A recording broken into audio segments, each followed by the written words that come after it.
हाँ तखरीज औकात सलात बाब हफ्तम जिगम दे। वक़्त हर फ़ेल या तर्क फ़ेल का लाजिमी हिस्सा है, ताहम बाज़ इबादत के लिए मुतलक़ वक़्त नहीं बल्कि ख़ास वक़्त शर्त है। मुतलक़ वक़्त माने मुझ ना दिलते यो दो कसान अगर यो मंजिलत लो यखनई मौसम हो डेर बोलते मैं राजा मंजिल द्वारा सादगान होंदगी दी ना तो चरता वे मंजिल सा दिमाग ख़राब दी को यखनई क्या वो सुना मुंजुना वे सार वक्ती रा पास हम टोल मुंजुना पे जाओ कम जानते मस्ता ना पूरे बेगम अगम सब वे टोल और जाओ सुना क्या मुंजुना बके सार वक्ती में टोल कड़ी पिंजा वाला द मंजिल पर मुतलक़ वक़्त दे मुतय्यन वक़्त दे, मुतय्यन वक़्त दे। ठीक शो ना। शरीयत ने इस ख़ास वक़्त की तयीन भी कर दी है और इसकी पहचान को आम फहम और आसान रखा है, यहाँ तक कि हर के एक सादा मुसलमान जो हिसाबी पेचीदगियों और फलकियाती बारीकियों से नावाकिब हो वो भी शरीयत की मुकर्रर करदा आम अलामात को देख कर बहुत सहूलत और आसानी से अपनी इबादत व मामलात की अंजामदही कर सकता है। मसलन नुसूस में ज़ाहिरी अलामात के ज़रिए औकात नमाज की तयीन कर दी गई हैं, जैसा कि कुतुब में औकात सलात के मबाहिस में हम तफसील से पढ़ चुके हैं। हाँ कुतुब में औकात चुनांचे नमाज फजर का वक़्त सुबह सादिक से शुरू होता है और सूरज तुलू होने यानी सूरज के का किनारा उफ़ुक़ से नमूदार होने तक बाकी रहता है। जो फजर सादिक कुछ नूर दा अगा अवलनी किनारे रख कर के दिल पूरे दा टाइम यावी गना। ठीक ना। जैसे ही सूरज का किनारा उफ़ुक़ से नज़र आता है तो फजर का वक़्त ख़त्म हो जाता है।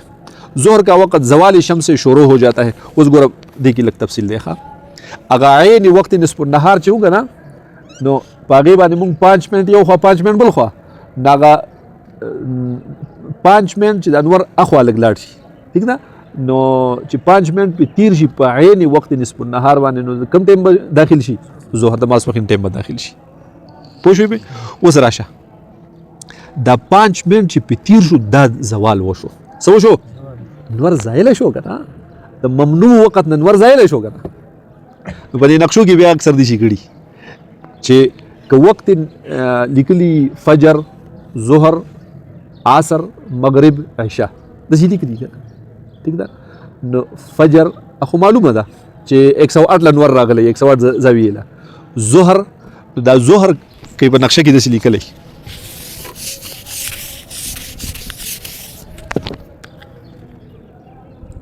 फजर ज़ोहर बेबी से लिखले। ठीक ना। तो दी ज़ोहर ता दाग आयनी द वक्त निस्फ़ नहार वक़्त लिखले। ठीक ना। नो वक़्त दिल तक कम दर्ज करे दे आयनी निस्फ़ नहार वाला वक़्त नो पकार द चिल्लान दे पदे नक्शे की वरसर ब्या बतौरे अगर तंबीह या बतौरे नोट वली की दा वक्त ज़ोहर चे दे दा दर्ज टाइम चे दे दिन 5 मिनट बाद शुरू की न बोएगी भी। ठीक छोला कदी द शिकड़ी चे ज़ोहर ही नहीं लिखले बल्कि दे बज़माने वक्त ज़वाल लिखले सली कले वक्त ज़वाल। ठीक ना। नु कदागे आयनी निस्फ़ नहार वक़्त लिखले नु पकार ब्या द 5 मिनट वो लिखी चे दा ज़वाल वक़्त चे दे नु दा दे दर्ज टाइम न 5 मिनट बाद शुरू की न पोएगी। ठीक हुकदल ते ज़ोहर लिखले दे ये ज़वाल लिखले दे और वक़्त आयनी द निस्फ़ नहार न लिखले बल्कि द आयनी निस्फ़ नहार न 5 मिनट बाद वक़्त लिखले न पोएगी उसको ठीक शो उसको सही कार करे वो पकार दे चिखता तो जरा पर नोट की ब्या बोली की चे मकरूह वक़्त तदे वक्त ज़वाल या वक्त ज़ोहर न 10 मिनट मख की दे न पोएगी। देखो द आयनी निस्फ़ नहार न 5 मिनट बाद वाला वक़्त लिखले ना न मकरूह वक़्त कम योशो मख 10 मिनट शोल का ना पकार रज ब्याह सर दिल तौली की चे दिए गए वक्त ज़ोहर ये के ज़वाल लिख रहे दिए गए वक्त ज़वाल से 10 मिनट पहले वक्त मकरूह है या वक्त ममनू है बेहद से पकार लगा। ठीक ना। ये कदल तय लिख ली वक्त निस्फ़ नहार वक्त निस्फ़ नहार अवाए नहीं निस्फ़ नहार लिख ली। ठीक छो ना। नु पकार रज ब्याह सर पर नोट की दिशी चे वक्त ज़ोहर वक्त निस्फ़ नहार के 5 मिनट बाद शुरू होगा न पोई कपदी सूरत की लिखलुम निकली ब्याम सही बरे ओनवानुम वर करे दे वक्त निस्फ़ नहार औलाद दे वक्त तुम सवर करे दे आइन निस्फ़ नहार वक्त वर करे दे तो पखपल बानी पूशा चे 5 मिनट बाद द ज़ोहर अजान कवा लेकिन 5 मिनट लगे नमक के 5 मिनट थे उरुसो दा टोटल 10 मिनट ममनू दी कर तो पागे मकरूह वक्त के मगो बल्कि आगे नहीं बात कवा نه پوهېږي. ټیک ده، که دشي ورکړي وقت نصف النهار او پیکس وقت نصف النهار ورکړي دا ښکلې طریقه ده. دا څه ده؟ دا ښکلې طریقه ده. دشي کوي زوال ورکړی یی ظهر ورکړی او د هغې وقت نصف النهار نه 5 منټ بعد ټیم ورکړی دم ښایسته طریقه ده. خو صرف دغه نوټ ورسره پکار دی چې ممنوع وقت د دې وقت نه 10 منټ مخکې دی. ټیک ده، خو که وقت ظهر یا وقت زوال یې ورکړی او لیکلی ورته نصف النهار دی وقت، عنوان یې د وقت زوال ورکړی یی د وقت ظهر ورکړی او ټیم یې ورته څه لیکلی د نصف النهار، نو وایي که خو 5 منټ فرق دی د خدای بني آدمه. نه پوهېږي یی دلته عنوان الټه کړی دی وقت ظهر یې ورکړی او وقت نصف النهار وغه یی دلته وقت نصف النهار لیکلی او ټیم یې د زوال هغه لیکلی دی یی د ظهر هغه لیکلی دی، نو بیا یې الټه کار کړی که نه پوهېږي. نو په دې نقشه کې به د دې خیال ډېر ساتئ ښه چې پکار ده که ته دغلته ظهر نه لیکې نصف النهار لیکې، ټیک شوله، نو بیا به د نصف النهار وقت لیکې. ټیک ده، او ښه احتیاطي صورت پکې داسې دی چې وقت نصف النهار هم ولیکې، لکه مثال هغه 12 بجې و که نه، او بیا پسې وروستو ظهر ولیکې او هغې ته ولیکې لاندې 12:05 وشوله، دا به بالکل احتیاطي به شي. او وقت نصف النهار ده په دې کې به بیا دقه سوچ کې چې ګوره دا مکروه وقت چې دی نو دا شروع کېږي د 11:55 تا 12:05 او 12:05 نه بعد بیا ظهر شروع شو. په دې قسم باندې پوه شوئ. ټیک ده، او په دې وقت نصف النهار کې مې درته ویلي چې هغه اصل کې هغه 2 منټه د پاسه یو څو سیکنډ خو بیا هغه یو څو سیکنډه مونږ پرېښود وایو چې 2 منټه هم چوړو 3 منټه شول، نو 3 منټه بیا 1.5 منټ یو خوا 1.5 منټ بل خوا شو، نو 1.5 کې نوم کسر پرېښود وایي چې یاره 2 منټه یو خوا 2 منټه بل خوا، نو ټوټل څومره شول 4 منټه. بیا نو سره احتیاط جمع کړو، احتیاط چې ته یو خوا 3 منټه احتیاط پکار دی، نو چې 3 منټه ته جمع کړې نو یو خوا بل خوا بیا کسرونه راځي که نه، نو یو خوا نوم 3 منټه کو بل خوا نوم 3 منټه کو، نو یو خوا ټوټل 15 منټه بل خوا 15 منټه، نو ټوټل مکروه وقت را سره کم راغی 10 منټ شو. په دې قسم باندې پوه شوئ.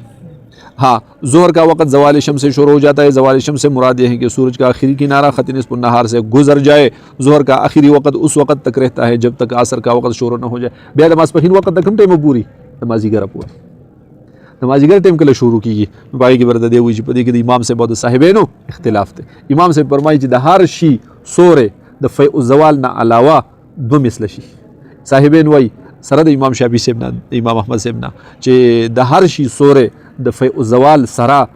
یو مثل سیوا شي. څه شی سیوا شي؟ یو مثل. کوم شی چې تا خخ کړی دی نو چې یو مثل نه او ورسره جمع فیء الزوال هغه سایه اصلي چې دوره شي نو مازدیګر شروع شي. ټیک ده، بیا د دغې دپاره خاص زاویه نشته. دا زاویه هره ورځ بدلیږي، هره ورځ دا یا کمیږي یا سیوا کېږي. شپږ میاشتې سیوا کېږي، شپږ میاشتې څه کېږي؟ کمیږي. په دې ورځو کې پر ورو سیوا کېدلې شروع شوي دي. ټیک شو نه؟ چې نور موږ طرف ته رانږدې کېږي نو سیوا کېږي. ټیک ده، څه کېږي؟ کمیږي. او چې زمونږ نور لري کېږي نو بیا څه کېږي؟ سیوا کېږي. پخکته پسې دغه راشه. مغرب کا اول وقت غروب آفتاب ہوتے ہی شروع ہو جاتا ہے اور اس کا آخری وقت امام ابو حنیفہ رحمۃ اللہ کے نزدیک شفق ابیض غروب آفتاب کے بعد نظر آنے والی سفید مدم روشنی کے غروب ہونے تک، جبکہ صاحبین کے نزدیک شفق احمر غروب آفتاب کے بعد نظر آنے والی سرخ مدم روشنی کے غروب ہونے تک باقی رہتا ہے. جیسے ہی شفق غروب ہو جائے تو مغرب کا وقت ختم ہو جاتا ہے. ماښام وقت بیا چې نور کله 90.833 زاویې ته ورسي نو په هغې باندې چې تا کوم وقت روباسو دا شو ابتدا د وقت مغرب وشوه. انتها د مغرب کله راځي نو په انتها کې بیا اختلاف دی. په ابتدا کې اختلاف نشته او په انتها کې څه دی؟ اختلاف. د امام صاحب ورته صاحبین پوهېږي پرې څنګه چې د انور د اخیری کناره چپ شي دا لاندې شي پټه شي نو برب د افق د پاسه بیا رڼایي. ټیک ده، د افق د پاسه اوس دوه قسمه رڼاګانې، یو د افق سره ټچ چې وي نو سوروالی وي څه وي، او د دې سوروالي د پاسه بیا داسې لږه نری پټه تلي هغه سپینوالی. ټیک ده، نو امام صاحب فرمایي چې د نور چې اخیری کناره پټه شو امام صاحب نه چې د ټولو په نیس نو مغرب شروع شو، خو دا مغرب به وي تر کمه نو هغه وایي چې کله د سوروالی چې بره د زیړوالی چې کوم دی چې دا زیړوالی ختم شو نو مغرب هم ختم شو. صاحبین وایي، څوک وایي؟ صاحبین وایي داسې. ٹھیک شو نه؟ او دغه زیړوالي ته دوی نوم ورکوي شفق احمر. څه ورته ورکوي؟ شفق احمر. نه پوهېږي پوه شوې او دا زیړوالی چې ختمیږي نو د انور د افق نه د 90 درجې نه 12 درجې لاندې تللی یعنی ټوټل څومره تللی د سمت الراس نه 100 درجې تللی 90 او 12 102 ډیګرۍ دی لاندې تللی پوهېږي امام صاحب فرمایي چې نه شفق احمر چې دی د دې د شفق احمر په غروب سره اختتام د وخت مغرب نه راځي هغه مستحب وخت خو د مغرب ختم شو ٹھیک شولا خو مطلق وخت مغرب ختم بلکې د دې سوروالی نه بعد سپینوالی دی دې نه بعد څه سپینوالی دی ٹھیک ده یو سپینه پټۍ تللی ده ما په خپله لیدلې که موسم ښه ولاړ به شو وی نه دلته خو دې ځای نه چې ګورې دا رکاوټونه دي غرونه دي که نه چې داسې ځای ته ته لاړ شي چې هلته تا ته افق ښکاري نو هغه ځای کې سړي ته پته لګي پوه شوې نو دا هغه سوروالی چې ختم شي د هغې بس بیا سپینه پټۍ وي هغه سپینه پټۍ چې اخري کناره د هغې پټه شو مکمل تیاره وي بیا پکې بل څه نه نو امام صاحب وایي چې نه دغه سپینه پټۍ غروب شوه نو وقت مغرب ختم شو عشاء شروع شو ٹھیک شولا او صاحبین فرمایي چې نه عشاء مخکې شروع شوه هغه سره پټۍ چې ختمه شوې ده نو د هغې سره مغرب ختم شوی او عشاء څه شوی شروع شوی و امام صاحب وایي چې نه د هغې سرې پټۍ سره مغرب ختم شوی ټیک د مستحب وخت د مغرب ختم شوی دی خو لیکن مطلق وقت مغرب ختم شوی او عشاء شروع شوی بلکې چې دا سپینه پټۍ پټه شو نو الو به عشاء شروع شي او مغرب به څه شي ختم شي او دغه سپینه پټۍ دغې ته شفق ابیض وایي بیا دې ته څه وایي شفق ابیض ټیک شوله نو په سار کې هم چې طلوع د شفق ابیض وشو نو فجر به شروع شي او په ماسخوتن کې هم چې غروب د شفق ابیض وشو نو عشاء به شروع شي په سار کې مو دغه شفق ابیض باخلو او په ماسخوتن کې هم زالو شفق ابیض نه پوهېږي ٹھیک شولا بیا د دې شفق احمر د غروب چې دی نو د 12 ډیګرۍ نه راواخله تر 15 ډیګرۍ پورې زمونږ د دیوبند علما چې څومره دي یا مثال نن سبا دغه نیو ټاون والا دیوبند والا یا دارالعلوم کراچۍ والا مفتی شفیع صاحب تحقیق چې و د یوسف بن نوري صاحب تحقیق چې و یا نور د اکثر علما زمونږ په هند کې لکه پاکستان هندوستان بنګلادیش دا علاقې چې څومره دي په دې کې د علماو تحقیق دا دی چې یاره د نور چې کله هغه د 12 درجې ته ورورسي نو د 12 نه د 15 پورې په دې دوران کې غروب د شفق احمر کیږي ٹھیک شولا د 15 پورې شفق احمر هغه تللی شي ٹھیک ده نو چې په 15 باندې انتهایی د قراځي که نه نو په 15 باندې د غروب وکړو نو بیا پسې 3 درجې وروستو بیا دغه په شام یا په ټولو کې دي چې 3 درجې به د هغې نه بعد بیا انتظار کې عشاء ته ٹھیک ده نو چې 3 درجې بیا وشي نو هغه 3 درجې چې بیا وي نو هغه بیا د شفق ابیض هغه وي نو چې هغه غروب شي نو لکه مثال په 15 باندې دغه غروب شو شفق احمر غروب شو نو بیا پسې 3 درجې کې نو 16 17 18 نو په 18 باندې شفق ابیض غروب شو نو چې څنګه شفق ابیض غروب شو نو عشاء شروع شو نو د 18 نه نو 90 و 18 108 د 108 ډیګرۍ نه خپل سر نه چې راواغلی 108 ډیګرۍ جنور لاندې لاړ نو عشاء شروع شو ٹھیک شولا رشید احمد لودیانوی رحمت الله علیه فرمایي چې نه داسې نه ده بلکې شفق احمر چې دی د بارې نه دی لاندې نه ځي د بارې نه لاندې نه ځي پیکس چې نور د افق نه 12 درجې لاندې شو نو غروب د احمر وشي غروب د چا وشي د احمر وشي او بیا 3 درجې چې وي نو دا د شفق ابیض وي نو په 12 پسې چې څو ځای واګي 3 نو څو بشي 15 چې 15 ډیګرۍ له د انور ورسي نو غروب د شفق ابیض وشي په غروب د شفق ابیض سره اختتام د مغرب راغلو او ابتدا د عشاء نو یو وخت عشاء په 105 باندې شروع شو یا د افق نه چالي په 15 باندې شروع شو هغه اختلاف بیا دی زموږ په دې نقشو کې لکه دلته زموږ په بونیر کې چې کومې نقشې دي که نه نو یو قسمه نقشه هغه ده چې په هغې کې په 18 باندې لکه عام طور بنوري صاحب یا د مفتی شفیع صاحب یا دارالعلوم دیوبند والا د هغې چې کوم تحقیق دی نو هغوی وایي چې یاره په 18 لنور ورسي نو هغوی په 108 باندې نقشې جوړې کړي ٹھیک شولا د چا چې دغه تحقیق دی رشید احمد لودیانوي صاحب هغه مطابق دي نو هغوی وایي چې نه 105 باندې بیا نور چې دی نو دا یو ډیګري چې په 4 منټه کې یو ډیګري توی کوي نو 3 ډیګرۍ فرق دی که نه نو په اوقاتو کې به څومره فرق وي 12 منټ فرق وي که نه دې باره کې هم کمې بیشې راځي ځکه چې پیکس په 4 منټه کې یو درجه نه توی کوي او ستن په 4 منټه کې یو درجه توی کوي کله کله په دې کې اوږدوالی او لنډوالی هم راځي د موسمونو په اعتبار سره ټیک شول خو اوسط یې دقه راوځي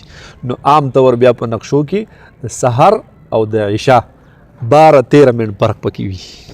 په یو کې عشاء